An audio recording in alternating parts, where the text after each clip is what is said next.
अस्सलाम वालेकुम नाज़रीन, न्यूज़ वेब लाइव के साथ मैं हूं नाइला भट्टी। शामिल करते हैं आज की अहम खबर।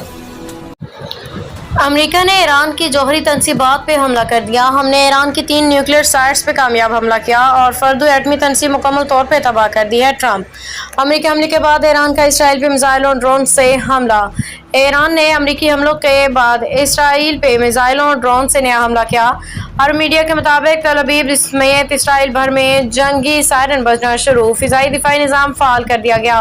खबर एजेंसी के मुताबिक इसराइली शहर हीफा पे मुतअद्दिद ईरानी मिसाइल गिरने की इत्तला। तल अवीव में भी मुतअद्दिद धमाकों की आवाज़ें सुनी गई हैं। इसराइली मीडिया के मुताबिक ईरान के ताज़ा मिसाइल हमलों से इसराइल के मुख्तलिफ हिस्सों में नुकसानात।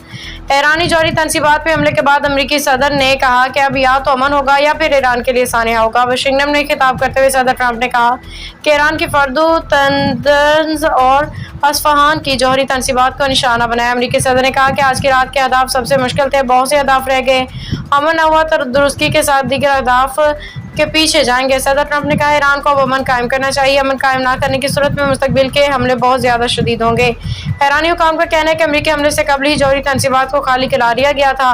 जौहरी तनसीबात पे होने वाले हमले के बाद एक ईरानी अहदेदार ने अपने बयान में कहा कि दुश्मन के फिजाई हमलों में फर्दो जौहरी साइट को निशाना बनाया गया, अस्फहान और तंतन्स जौहरी साइट्स के करीबी हमले किए। ईरानी अहदेदार ने कहा कि अमेरिकी हमले से पहले जौहरी तनसीबात को खाली करा लिया गया था और निशाना बनाए गए साइट्स में कोई मवाद नहीं था जो इखराज का बायस बने।